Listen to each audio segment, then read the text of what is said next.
good evening, everybody. Sorry I'm running a little late. Um, hope everybody's had a good day. It is officially spooky season, so yay, October and spooky things. I know we started last time with Night Circus, but now we are officially into spook season. Um,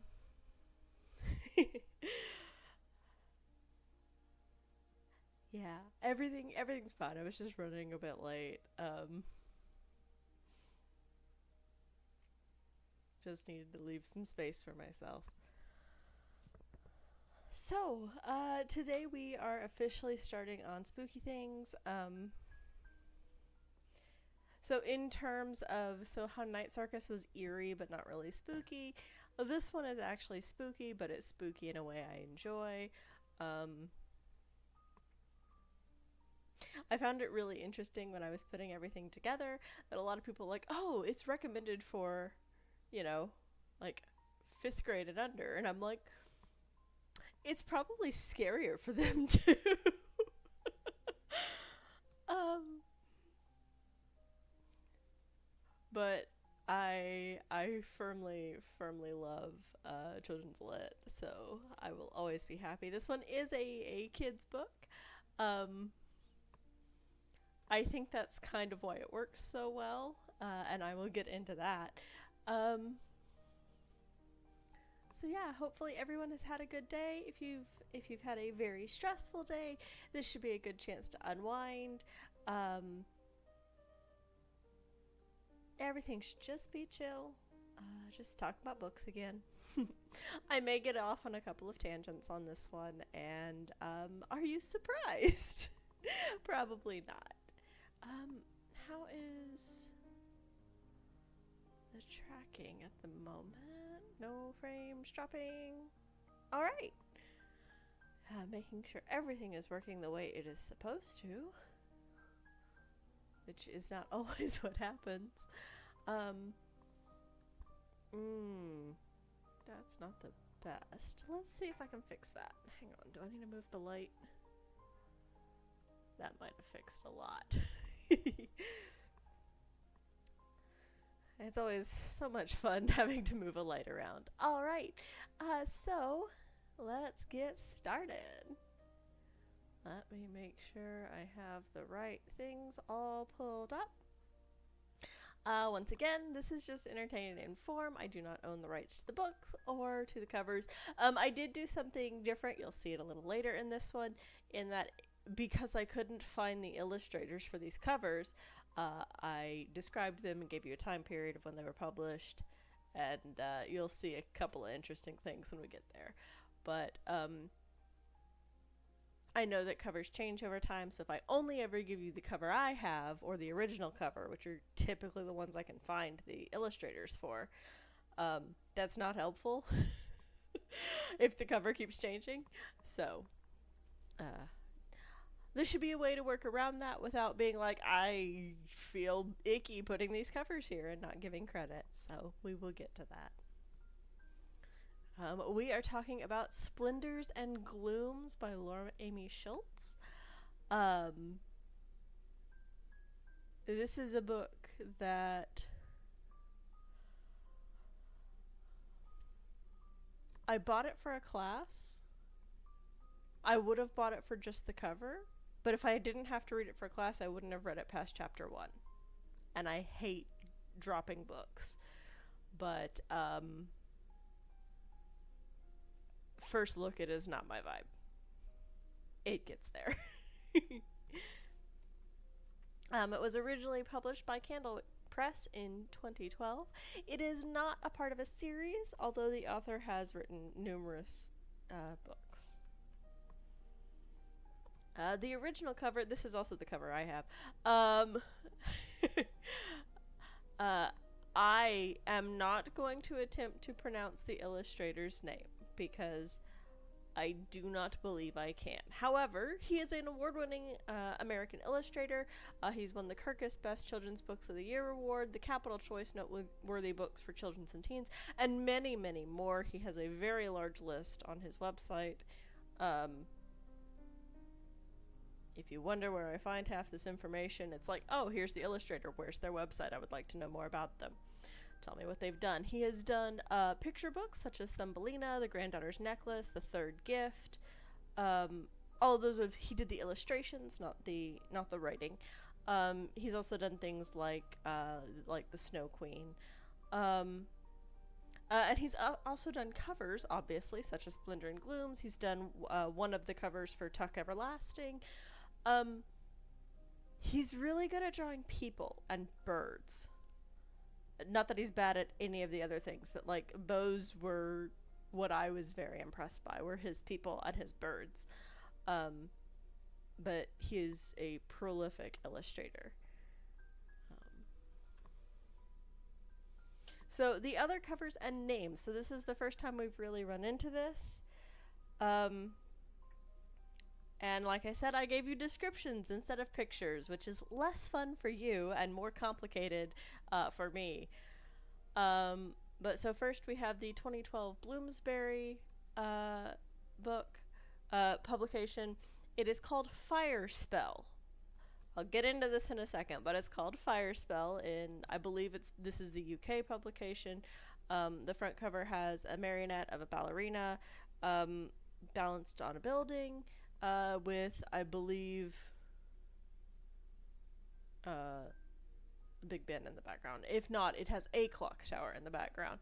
It's set in London, I'm going to assume, but I know it's set in London. I'm going to assume the clock tower on the cover is Big Ben. The 2013 German cover, I am not going to attempt to pronounce this, but this is where we start coming into the fun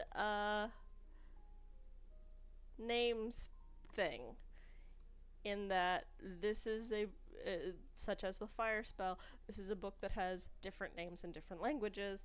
They did not just go with Splendors and Glooms translated. This one also has a marionette of a ballerina on it. It has curtains hanging around it and a hand actually holding no, it's not the gallows. What is that thing?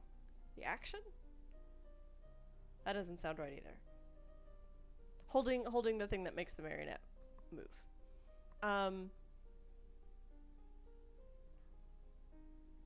And then in 2017, Candlewick Press republished. And this time it has a green cover. That sounds real descriptive, but it's a green cover. It has a woman looking over, presumably the Thames. Again, clock tower in the background, probably Big Ben. The reason I just put green cover on this, other than the fact that I could remember it, is because there is a running joke of, I don't remember the title of the book, but it is blue. Most of the covers for this book are red. The 2017 Candlewick Press cover is green. And I didn't put them here, but things like there's Italian cover, and there are many covers in many languages that I do not read or speak. Some of them look similar to this cover, just with the words in their languages. Some of them are wholly different, like the Italian cover is like a fiery gate. And so many of the names that I just ran through Google Translate, so take it with a grain of salt, many of the international names do translate to Fire Spell as opposed to Splendor and Glooms. I found that interesting. I don't know if it just translates better. It's probably easier to translate.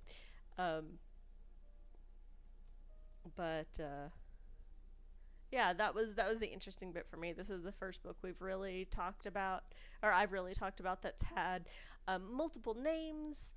And I find it interesting that many of the international names are Fire Spell.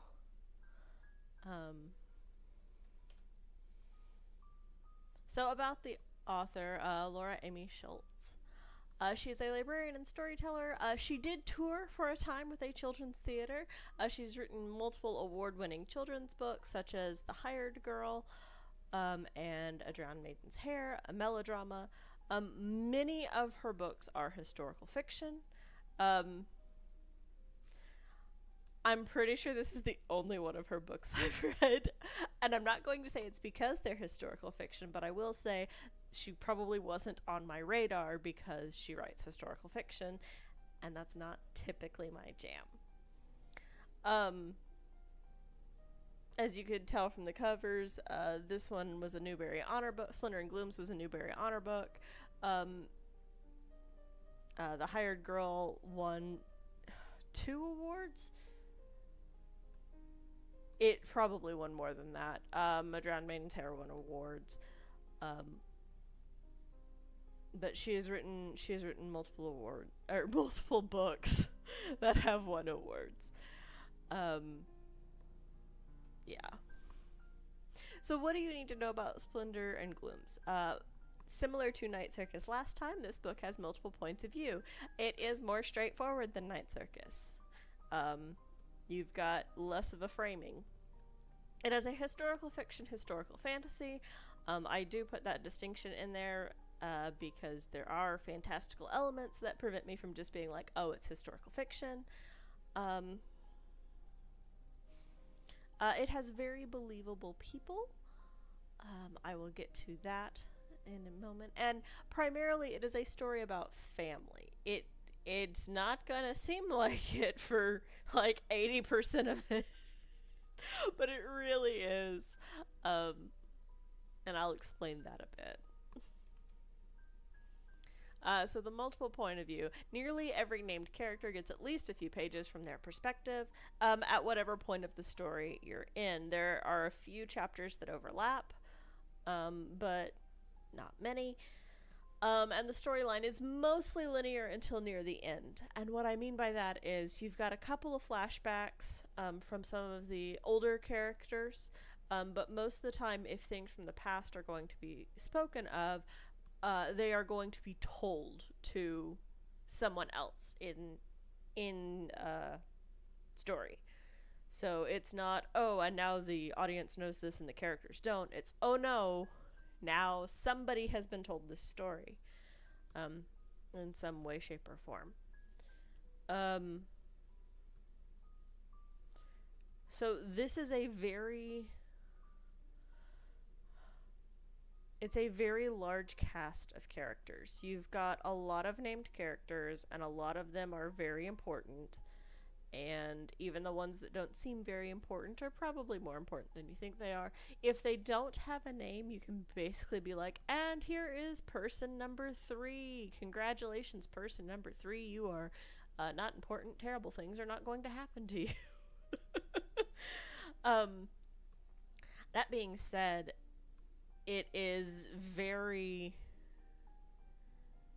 it may take a couple sentences to figure out who you're following, but once you know who you're following, it's not a hard ask to read, jumping between the characters. So it is a historical fiction, historical fantasy. The best way I can describe it is it is Great Expectations, David Copperfield, and The Turn of the Screw mixed together with spooky folklore.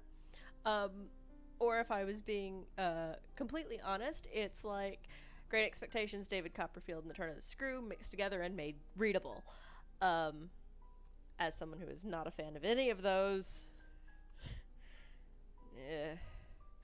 Turn of the Screw is less problematic than the other two for me. But anyway, this is very readable. It's primarily set in 1860s London. Which, if you're wondering why I said earlier, I almost didn't read it past chapter 1, this is why. I am not a fan of this style, but this book is, in fact, digestible. Yes, it is set in that time period. Yes, you've probably seen and or read 30,000 things set in this time period because Charles Dickens. But this one is different. It's got that element of magic to it that makes it historical fantasy. It's got... I've talked about a couple books that have been multilingual. It's got some Italian sprinkled into it.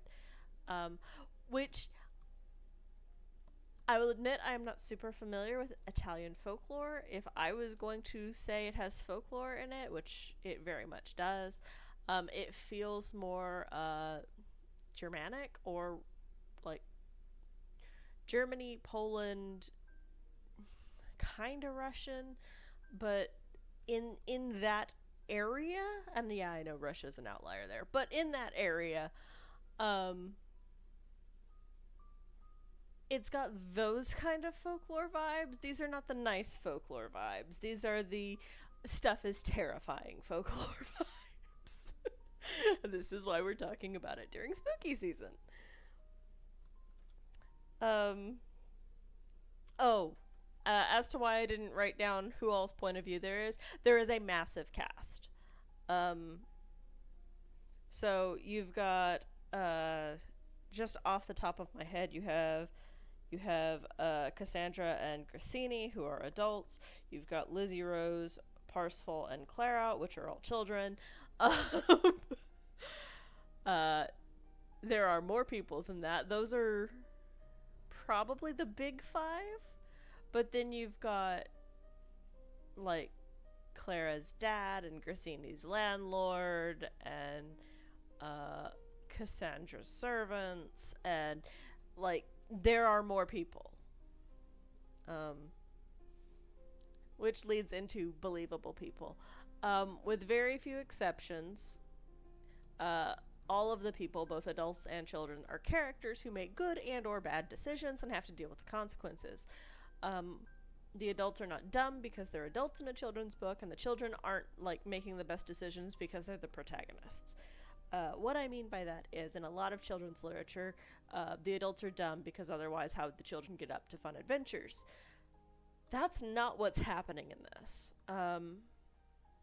Very early on, you meet Clara Wintermute and her family, and you get a very distinct impression that her father, who is a doctor, is a very good man. He cares about people, he helps people, he enjoys helping people, but he is also A, grieving, and B, not the best father. There are several points in the story where he admits, so you find out very early that all of Clara's siblings have died. I want to say it's from cholera. But all of Clara's siblings have died except for her. And she had a twin. And her, in one of the first times you see from her father's perspective, one of the things, he doesn't say it out loud, it is just in his mind. He isn't like 100% horrible. But one of the things is that he wishes the other twin had survived instead of her. And so you have this situation where he isn't a bad person, like having these feelings, dealing with grief, dealing with his wife who is grieving in a very problematic way. It's not that, oh, you're a terrible person. It's you're a person. Sometimes people have thoughts that are not kind. He wished her twin, who was his oldest son, had survived instead of her, who is just one of the girls.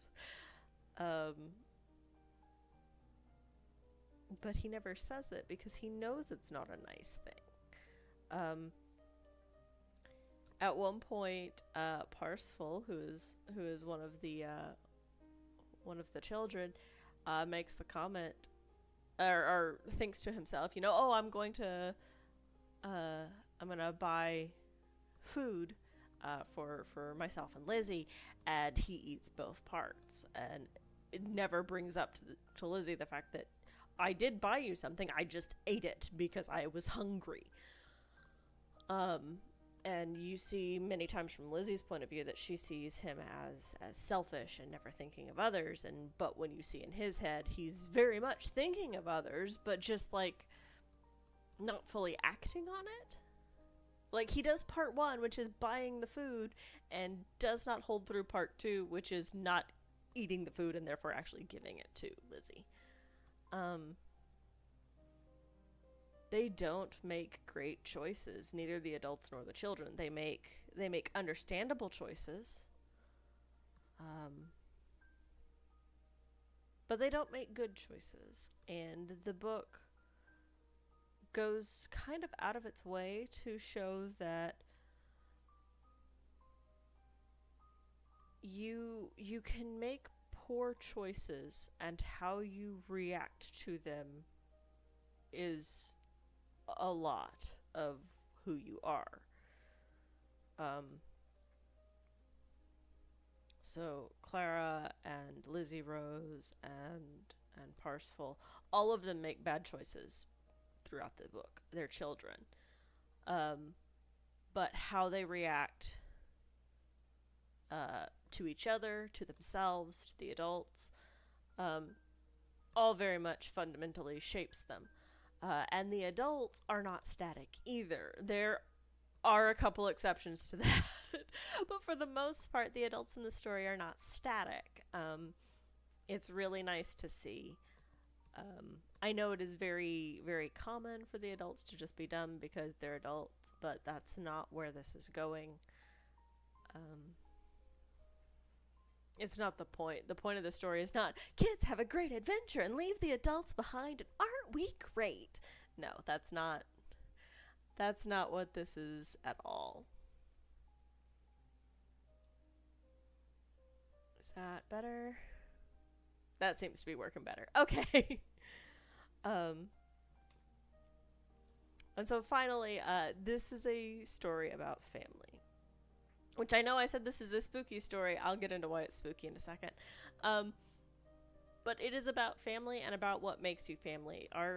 Is your family who you were born into? Is your family who you've chosen for yourself? Is it a combination of those? Is it neither of those? Clara was born into her family, obviously, but all of her siblings are now dead. And her mother is grieving. Both of her parents are grieving, and she is grieving. But it's been a while since they passed, which does not make it any easier, but it does make it hard for her because she is living in a house basically surrounded by her dead siblings. And are those her family? Is that all her family is her parents and her dead siblings? Both Lizzie Rose and Parsifal are orphans. Parsifal from a very young age. I want to say he was 5 is what it said. And then Lizzie Rose just in the past year. And so she has very fond memories of the family she was born into, but she frequently and intentionally calls Parsifal her brother. She knows they aren't related by blood. That doesn't matter to her. The point is they are family. They are there for each other. And then there's kind of this, by extension, does it matter, for example, does it matter that to Parsifal that Lizzie Rose claims to be his sister? Does it matter that Grazzini calls them his children? He's not a nice man. He's not a good man. Is he family? He's certainly in charge of them. And that leads into, what is a good family? Is it having your parents, even if they're not great parents? Is it having just a sibling that would do a lot for you, to help keep a roof over your head, to allow you to do what you were passionate about, to help you avoid creepy people?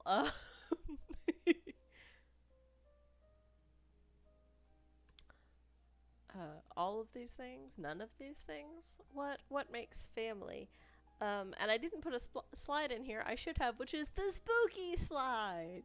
So the spooky part of this book is Cassandra's a witch. Welcome to chapter 1. Actually, the prologue. Um, so you have a witch with magic powers, uh, who is dying, and then you have the marionettes and the whole puppeteering and the way Grazzini treats people and the way he maneuvers things, and you start finding out that, hey, kids keep going missing around this guy. That's weird. He's never he's accused of things. Nothing ever sticks.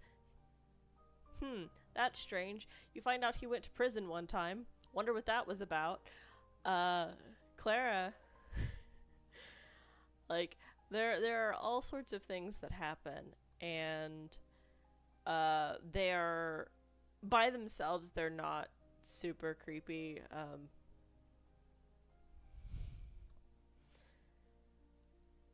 But you stack them all up. You throw them in creepy London full of fog. You throw in the marionettes and the puppeteering and the fact that the stand that the marionettes hang on is called a gallows, um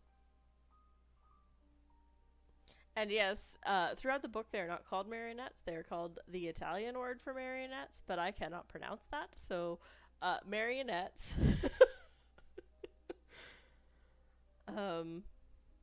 Because Grazzini and Cassandra are from Venice. Not originally, but primarily from Venice. And so you have this big growing spooky factor, which is where I said the turn of the screw comes in, because if one child is one turn of the screw, what if two? And here you have 3 children, and spooky things happen.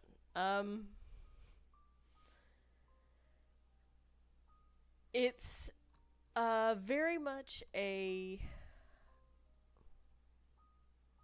it's not a hard read, but it is a dense read. It is slow. Um, if you do not like uh, Dickensian stuff, it's rough. Um, it has more plot than that. It's less repetitive than that. You don't get the, here is the person who always eats ham. Like, you do have a lady that always drinks gin, but like, it's established as part of her character, and then you see her doing it. It's not every time she appears she's like, oh, you are so and so, the lady who drinks gin. No. And yes, I know that's because Dickens was serialized and this is written as a singular novel, but it does help the flow. So for the recommendations based off of this, historical fiction and fantasy, really only one of these is historical fantasy, but yeah. Lockwood and Company, The Screaming Staircase by Jonathan Stroud is historical fantasy that takes place in England. It is children hunting ghosts. That is the easiest explanation. Children hunting ghosts. There is a Netflix series. I've seen part of it. It's pretty good. Not perfect, pretty good. Next is The Fire Horse Girl by Kay Honeyman. It is set in 1920s San Francisco, dealing with Chinese immigrants and what you have to do to survive. The title Fire Horse Girl has to do with the Chinese zodiac. You have both an element and an animal, and I want to say it's a 60-year cycle. Trying to remember how many elements there are. I think there's 5 elements and 12 animals. So yeah, that's a 60-year cycle. So she is a fire horse, which are the modern day we wouldn't think much of it. in older time periods, they were kind of disasters for their families because they were strong spirited, stubborn, opinionated, things that didn't always go over well. The Book Thief by Marcus Zusak is set in World War II Germany. Yes, it's exactly what you think it is. And follows a girl who, I mean, she does steal books, but it has to do with her family and how they survive. What are they willing to do? What are they not willing to do? What compromises will they make? What fugitives will they hide? Will she allow herself to see more than what she is told to see? Or will she just do as she's told? Unsurprisingly, doing as she's told in a book called The Book Thief, probably not. And finally is Blood Red Horse by K.M. Grant, which is set during the Crusades. I am not sure which one the first book is set during, but it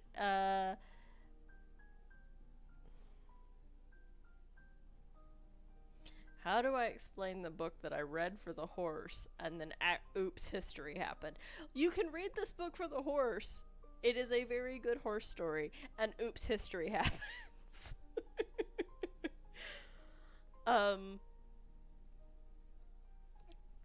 I believe 2 of the 3 of this series, it is a de Granville trilogy. I believe 2 of the 3 of them are set in the Middle East, and the last one is set in Europe. Or the first and the third are set in the Middle East.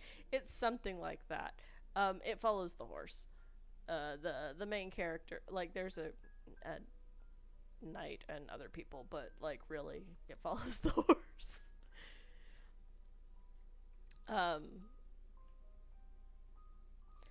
I think I read all of these and oops, history happened. Well, not the Screaming Staircase, less history there, but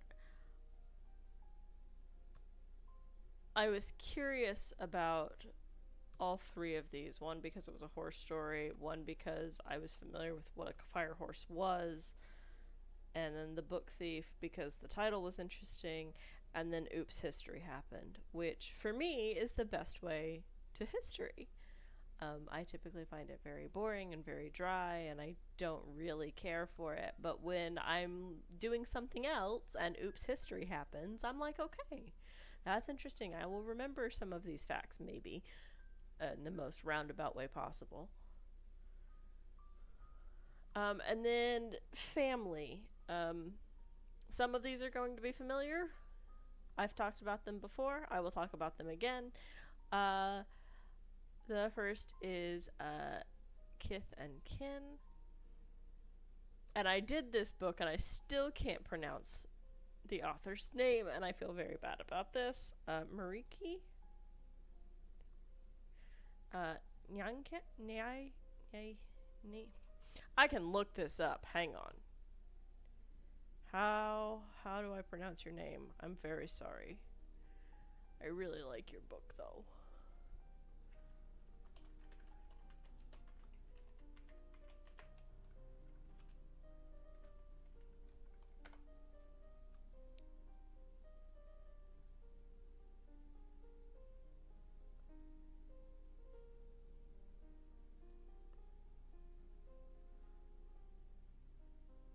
Nycamp.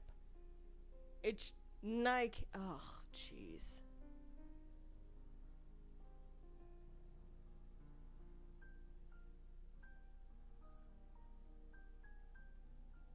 Marika Nycamp. Alright. My poor brain. I am bad with pronunciation. I am very sorry. Marika Nycamp. Kith and Kin is the Critical Role book about Vexalia and Vax'ildan. The twin... Who did I start with? Vexalia?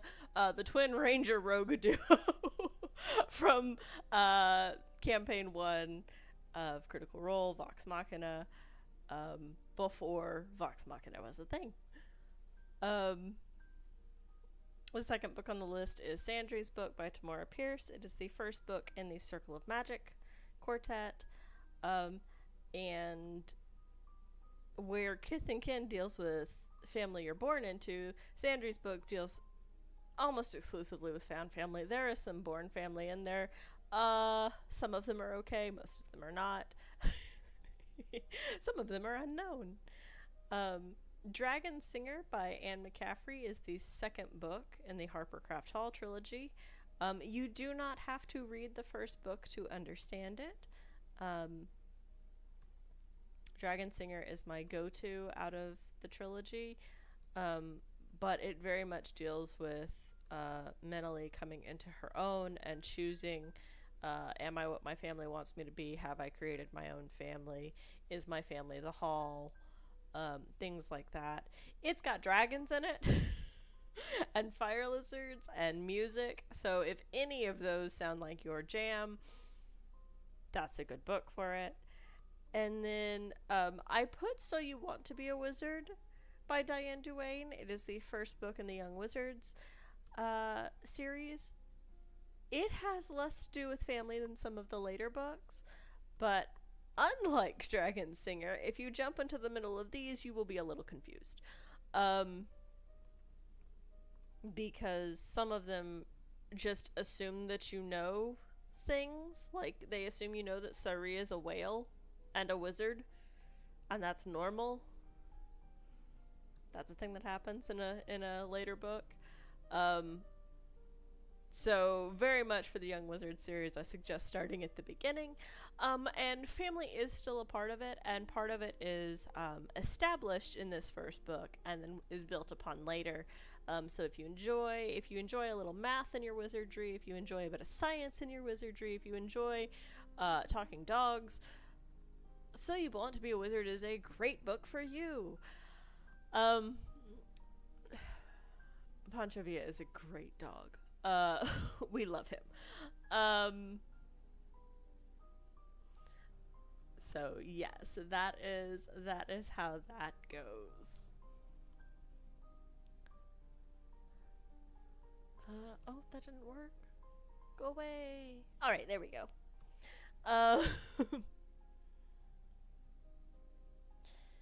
So that is Splendor and Glooms. It is good and spooky. It is surprisingly readable for something that feels so Dickensian, and I think part of that is because it is written for children. Charles Dickens was not did not write for children specifically. The fantasy elements are very much spooky and creepy, and like there is whimsy and there is magic and there is wonder, but it is all got a big old creep factor layered on it.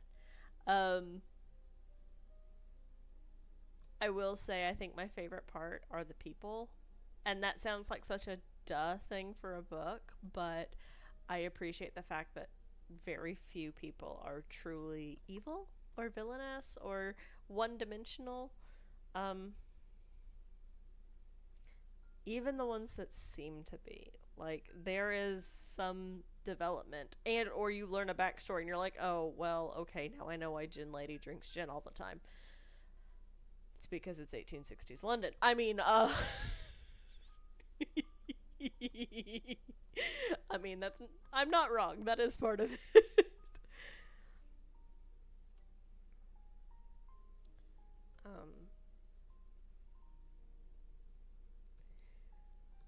I will say, excuse me, it was the first children's book I've read in a while where the adults are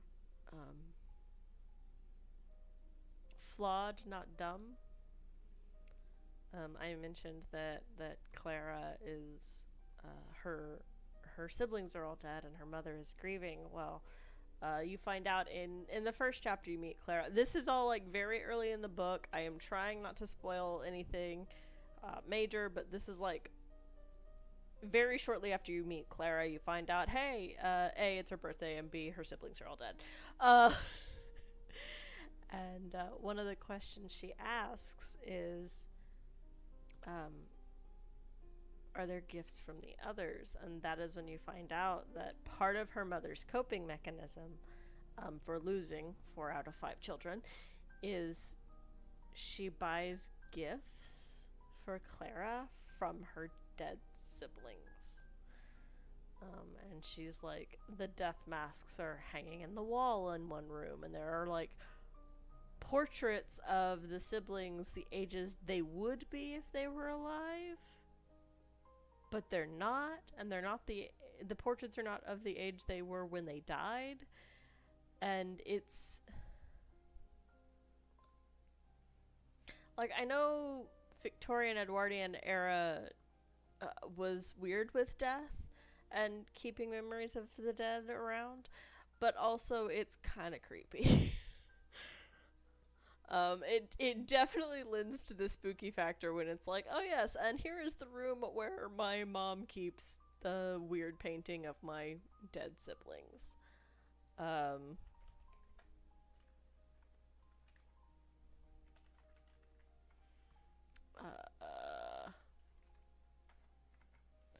Let's see.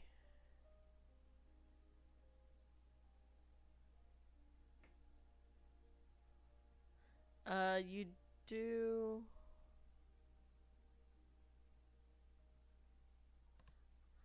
I'm trying to find.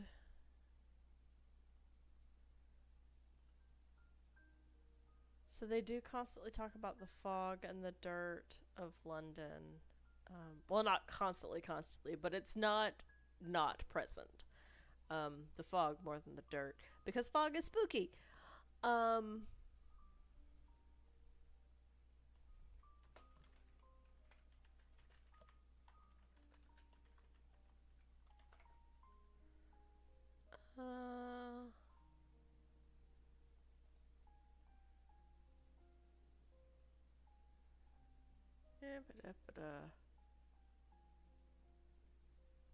Did I miss? I think I've done it. I have done goofed. Did I put the wrong year? No, I didn't. Okay, thank goodness. Oh, the other thing is the book is split up into 2 parts. It's not hugely crucial. One of them is set strictly in London. The other one is set in a different place that I'm not going to tell you because that is spoilery. But it is split into 2 parts, one called Fog, one called Ice. Take what you will out of that. But yeah, Victorian London, real creepy stuff.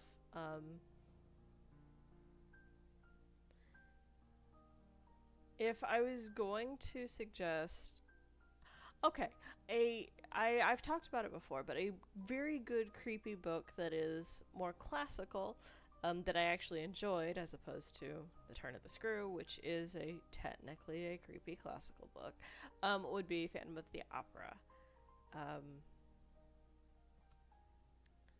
I mean, yes, a lot of that is creepy because the Phantom is like a homicidal maniac who's obsessed with a girl, and then girl is not interested but still strings him along. But it's very well written. It's a bit of a slog to get through, but a lot of the characters are nothing like their modern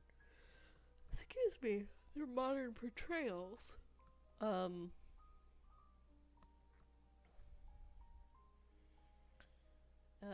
The Phantom is in fact a genius, but not strictly a musical genius. He's like a tech genius, like constructing impossible things and planning to blow up a building kind of genius. And then Madame Geary is not the very elegant lady that like so many the musical portrays her as.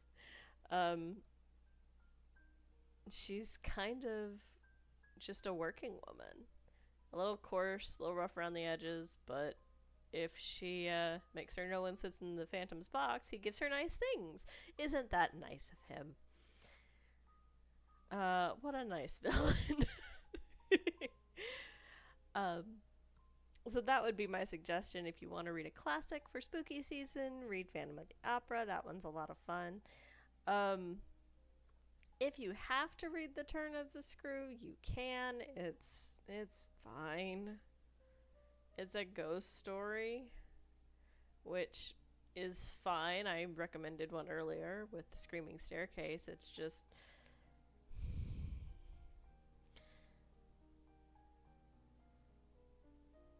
Victorian ghost stories and ghost stories set in that era are weirdly less spooky. Because what we find spooky and what they found spooky were not even on the same spectrum. Um, like, by a long shot.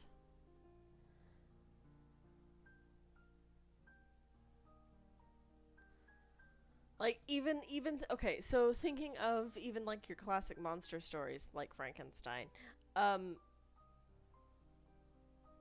the scary part of Frankenstein isn't the monster. Like, oh no, big monster is attacking people. I mean, yeah, cool. That's no fun.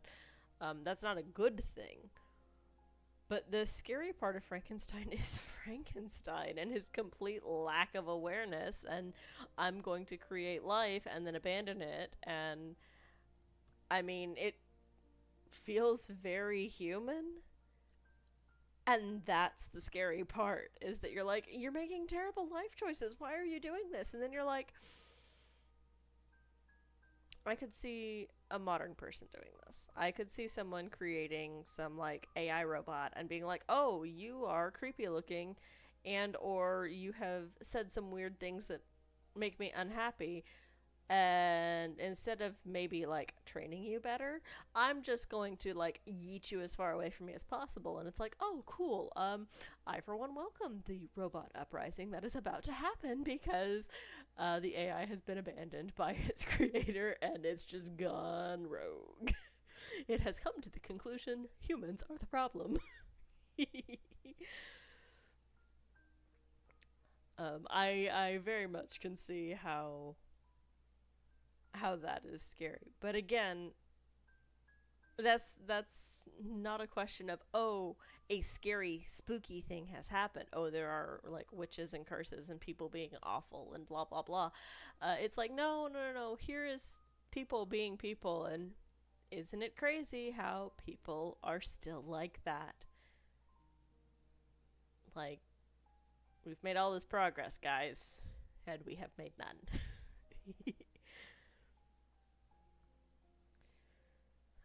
And then like Jekyll and Hyde is Jekyll and Hyde is a weird story. Because it isn't scary anymore. Um, and that's not because it's poorly written. I'm sure if someone who didn't know the trope read it, they would find it scary. But it's hard to find it scary when you know the punch. The scary thing about Jekyll and Hyde is that it's the same guy, and that the more he allows Hyde out, the stronger Hyde gets. And the whole point of creating the potion was so that he didn't have to feel guilty about whatever undisclosed things. And then undisclosed things like bowled over people and attacked others and killed a man. Like Jekyll and Hyde. We never actually know what Hyde is made of. Everyone assumes it's just made out of anger and murderous tendencies, but like,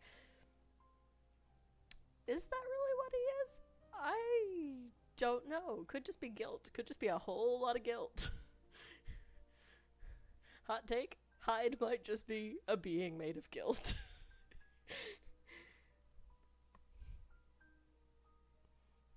And Jekyll not being allowed to feel it, and then allowing himself to feel it, and it's like, hey, this is awful, actually. Look at how this destroys my life.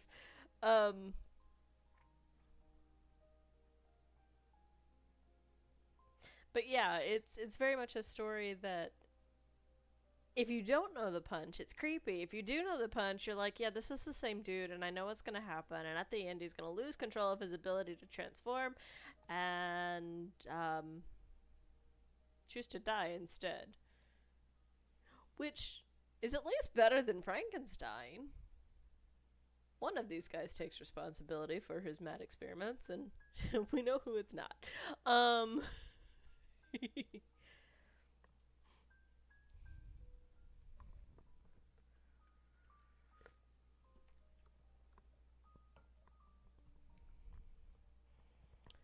I will admit, Splendor and Glooms, while it is definitely spooky, probably as a children's book, as an adult, it's not. It's not a don't read this in the dark kind of spooky.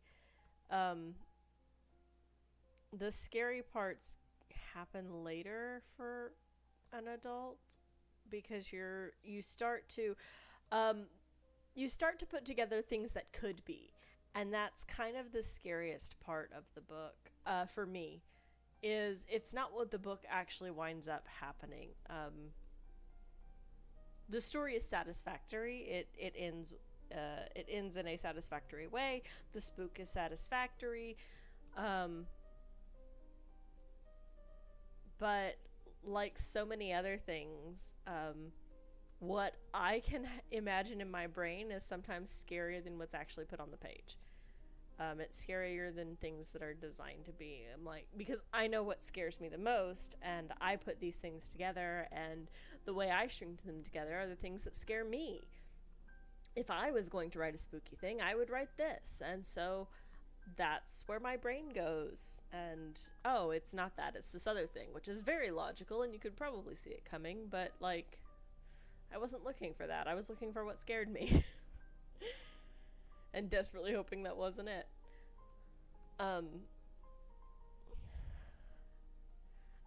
So it's kind of like, I'm going to mention this, and it's gonna not sound related at all, and I promise it is. There are some incomplete quests in Skyrim. And Chris' sister was playing Skyrim, and I was sitting there watching, and she was finding like all the spooky things, and we were reading all the lore bits. And it's like, oh my gosh, I bet, these students tried to do these, like, it was in the Mages College. It was like, oh, I bet they tried to do all these terrible things and unlock these terrible things, and like, that's an incomplete plot line. And it's awful because, like, the way it fizzles out, it's like, oh yeah, and bad things happen and the kids died. And you're like, they were like dealing with like oblivion portals and interdimensional stuff and like actual scary stuff, and like it was like, oh, and all of them died, and this, like, the creepy blood on the floor, yeah, no, that's just creepy blood, nothing to see here, there's no bad things happening. Like, even interacting with all the stuff, nothing bad happens, it's just a dangling thread. Like, there's other incomplete things, like in other games, where you're like, oh, this is clearly what's going on, I figured it out, it's so spooky and creepy, and then we're gonna get through this, and it's gonna be so satisfactory to see that we were right. And it's like some lame thing. It's some lame thing, like, oh, the ghost is just a white dog. And you're like, oh, but I wanted it to be a ghost, man. Like, I don't like spooky things, but don't joke me out of my spooks, you know? If you're gonna do psychological horror, give me some psychological horror. Don't be like, oh, here's a spooky thing, and it's just a girl in a sheet. No. If you insist on being spooky, give me something spooky. If you're not going to be spooky, don't fake me out. Or if you are going to fake me out, give me something fun. Like, if the ghost is just going to be a white dog, at least make there be some payoff beyond. And the ghost was a dog. The end. So, yeah, found out via broken storylines that my imagination is way scarier than actual storylines sometimes, which is a little disappointing. Um, like sometimes that happens with books, just in general. Usually not with spooky books. I don't seek them out. But just in general, I enjoy anticipation, and trying to guess what's coming next. Um, I've never been the let me flip ahead and read the back type of girl. I've never wanted to have the story spoiled for me, but like if I can see all of the pieces and put your puzzle together, I feel so proud and happy. And maybe you configured the pieces differently, and as long as you don't make me feel cheated, I'm typically okay with that. Like, oh, you're gonna have all these spooky, like, interdimensional horror things, and, oh, I think this means that the students have been traded out for, interdimensional horror beings, and you're like, no, students are still the students. But an interdimensional horror being did slip through the cracks, and the students haven't figured it out yet, and it is hunting them. I'm like, okay, cool. Adequately spooky, same pieces, different configuration. I'm okay with this. But if I'm going to be like, interdimensional horror story, the students are being swapped out, and you're like, no. No, the portal just exploded and the kids all died. There's no leftover spook, just death. And I'm like, why? That's not helpful. Like, I got no payoff out of that. And now I don't trust your storytelling. I mean, it is Skyrim. But now I don't trust your storytelling. I swear half the fun of Oblivion and Skyrim is seeing how you can mess around in Character Creator. I do miss neon hair though. So yeah, if you're gonna try to subvert my expectations, at least make it satisfactory. Make it worth my time. Don't it's all a dream this. Which sometimes I'm fine with things being all a dream. Sometimes it being all a dream is terrifying, because then you're like, yeah, all that spooky stuff, joke's on you. That's just coming from you. No one is manipulating you into thinking that. You just are terrifying. It's like, cool, now I have to live with the fact that my brain is a terrifying place to exist, and it's with me all the time. Thanks.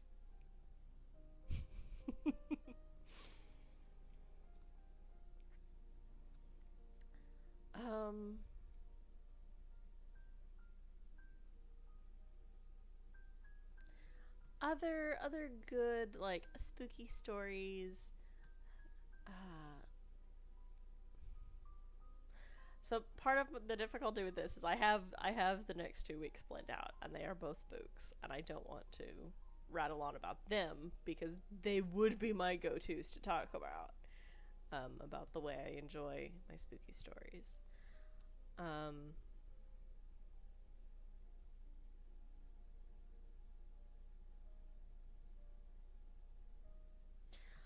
I will say there are a lot of stories that are supposed to be spooky that I don't find spooky for whatever reason. And then there are the ones that I just adore that are not spooky, but from the outside, like, if I describe one of them to you, you'd be like, that's terrifying, and I'm like, actually, it is sweet. For example, if I'm like, hey, there's this story where a skeleton takes over Christmas and visits all these kids, and there's a castle made of bones, and it collapses on people, and this skeleton visits some kids and gives them presents, and like, reverses time on people, and did I mention he's a scary skeleton? And it's like, man, That could be terrifying. Why is the skeleton visiting kids? And then I'm like, by the way, that's Terry Pratchett's the Hogfather, and Death is a absolute sweetheart who loves cats and has a raven named Quoth, and Death of Rats is a thing, and it's a tiny little rat with a scythe who is Death for rats, and he's visiting kids because the Hogfather is not currently available, and the Castle of Bones is the Hogfather's.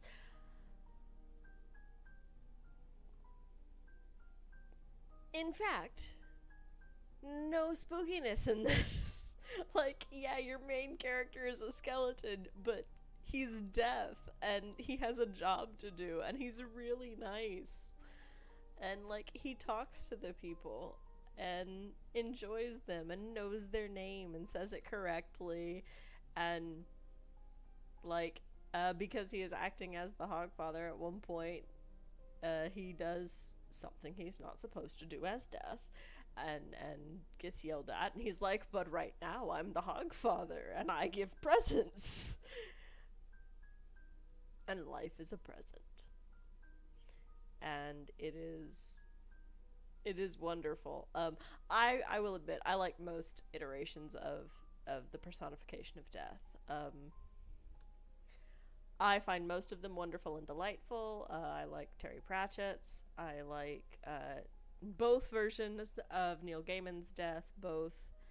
Well, I mean, he has more than two now that I think about it, because he also has Good Omens' Death. But both versions of Sandman's Death, both the one from the show and the one from the graphic novel, I adore them. I think they're sweet and lovely and adorable, and would love to chill with them. Yeah, basically whenever Death shows up in a book as an actual character, they're not scary. They're cute or sweet or friendly. There is a comic book series called Death Vigil, and like, I adore Death. Her name is Bernadette. I adore her. She goes by Bernie, and she's sweet and jams out on an iPod, and her primary like color is purple, and I love her. She's adorable. If why wouldn't you like her? There's everything to love. Even when you get into mythologies, I think it's funny because the death gods have always been some of my favorites. Not so much, not in an all chthonic deities kind of way, but like specifically the death gods. Hades and Thanatos. I'm a huge fan of Hela. I've always liked like Osiris and Anubis, and like even further afield, you get the death gods, and it's like you're interesting, and part of that is the thing is that most cultures are terrified of death, and how do they personify that? How do they view death?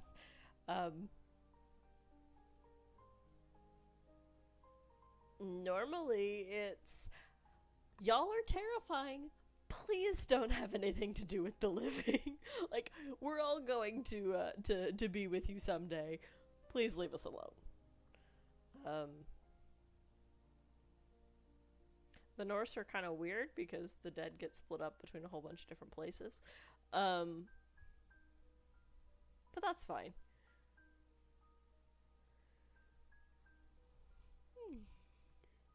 Excuse me. But yeah, no, the death gods are a lot of fun.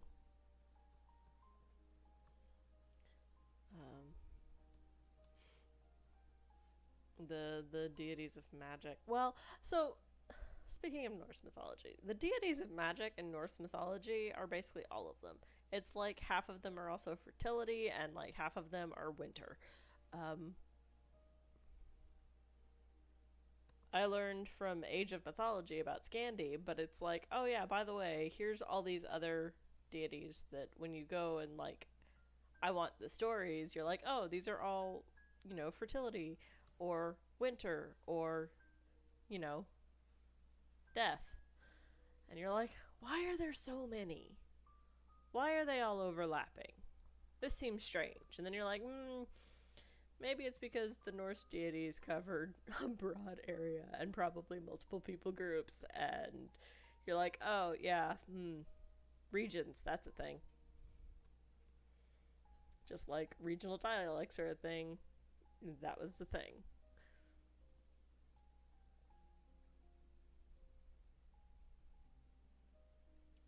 So that is probably going to be it. I know I started a little late and we're going to end kind of early.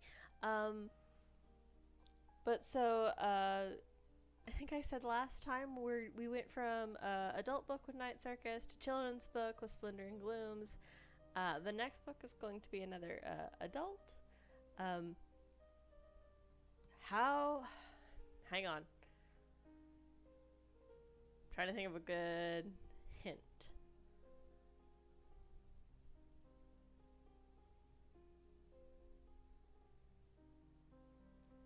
What if instead the next one is a bit more? What if instead of pretty, scary? Actually, um, it's almost a reversal of a trope, which is very nice. Not a reversal. How do I explain this? Um, Taking it back to before the trope happened, that's more what it is. It's not, oh, we've eliminated the trope. It feels more of before this, and this was written before this trope was a thing. It is not. It is written after it, but it is a return to an older time and an older perspective. Um, but it is in fact more modern than 1860s London. So I hope everybody had a good evening. I hope you all have a good night, good sleep, good rest. I will see you in 2 weeks for yet another spooky story for Spooky Month. And don't forget, there will be 2 more spooky books, not just one, because I said so and I get to choose. Have a good night.